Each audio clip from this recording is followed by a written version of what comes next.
જય શ્રી કૃષ્ણ. શ્રાવણ વદ 11 અજા એકાદશી. આજની એકાદશીને આપણે અજા એકાદશી તરીકે ઓળખીએ છીએ.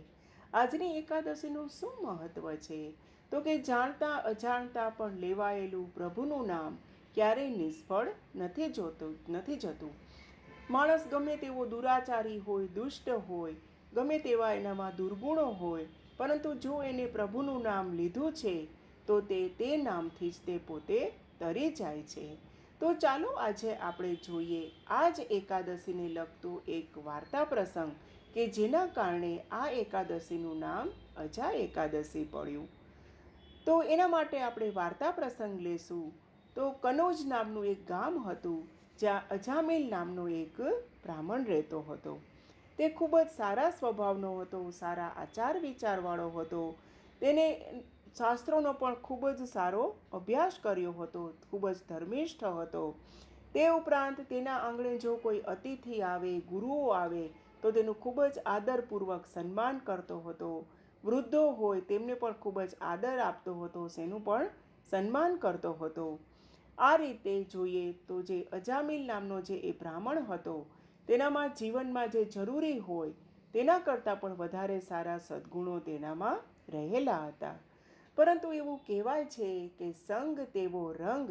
તો આ અજામિલને પણ એવો એક સંગ લાગ્યો કે અજામિલને કોઈ નીચ લોકોની કોઈ સોબતમાં તે આવી ગયો અને એ સોબતને કારણે તે જુગારની લતે ચડ્યો અને જુગારની લતના કારણે તે ઘરમાંથી પૈસાની ચોરી કરવા લાગ્યો. વધારામાં તેને દારૂની પણ લત લાગી ગઈ અને ધીમે ધીમે એનામાં જે સદ્ગુણો હતા એ ગાયબ થતા ગયા અને જે બધા દુર્ગુણો હતા એ બધા એનામાં આવતા ગયા સોબતના કારણે અને આ રીતે દુષ્ટ દુરાચારી બનતો ગયો.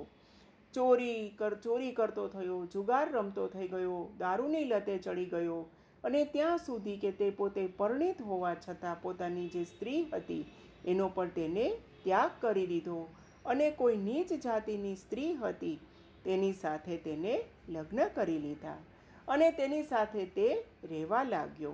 અને આ જ રીતે તેના જીવનમાં બધા જે દુષ્ટ ગુણો હોય, જે ખરાબ ગુણો હતા તેનામાં જીવનમાં આવી ગયા બધા આવા દુર્ગુણો.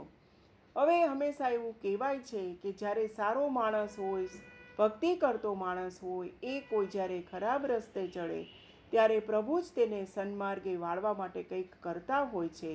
તો એના જીવનમાં જ કંઈક એવું બન્યું કે આ જે નીચ જાતિની સ્ત્રી હતી તે હવે ગર્ભવતી બની અને તેમના આંગણે કોઈ સાધુ પુરુષ પધાર્યા, એટલે કે કોઈ સંન્યાસી પધાર્યા અને તેમને ત્યાં ભોજન કર્યું અને તેમને પ્રભુની કૃપાથી જ એવું કહ્યું કે તારા જે સ્ત્રીને અને આપણે આ અજામિલને બંનેને કહ્યું કે જે આ તારા પેટમાં બાળક છે અને એ જ્યારે અવતરે ત્યારે તું તેનું નામ નારાયણ રાખજે. આવી રીતે તે આશીર્વાદ આપીને જતા રહ્યા. કાળક્રમે એ સ્ત્રીને ત્યાં પુત્રનો જન્મ થયો અને આજે સત્પુરુષોના કહેવા પ્રમાણે તે બંનેએ તેમનું નામ નારાયણ રાખ્યું. આ નારાયણ તો અજામિલને ખૂબ વાલો હતો, તેને છોડે જ નહીં.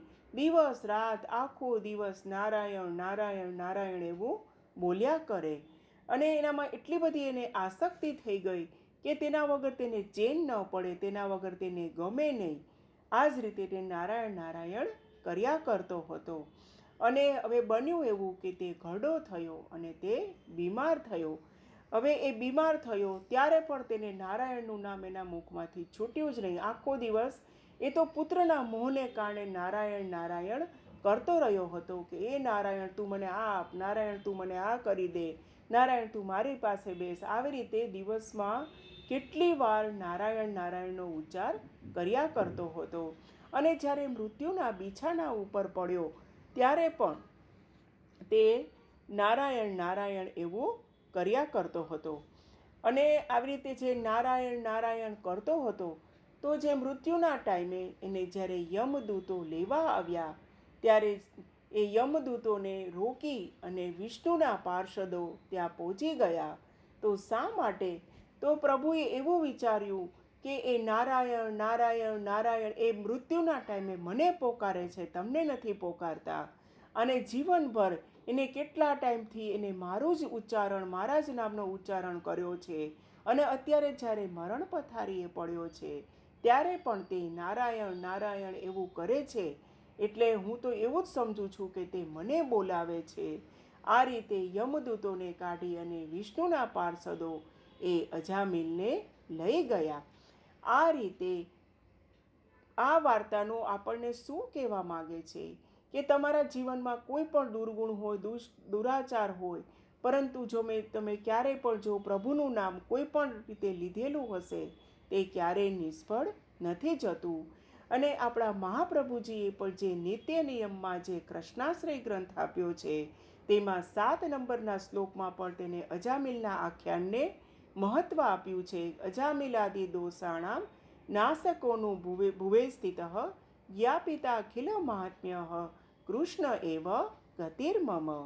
આ રીતે આ વાર્તાથી આપણે પણ વિચારીએ કે આપણે બને તેટલું અહર્નિશ પ્રભુનું સ્મરણ કરીએ. જય શ્રી કૃષ્ણ. શ્રીનાથજી બાબા કી જય.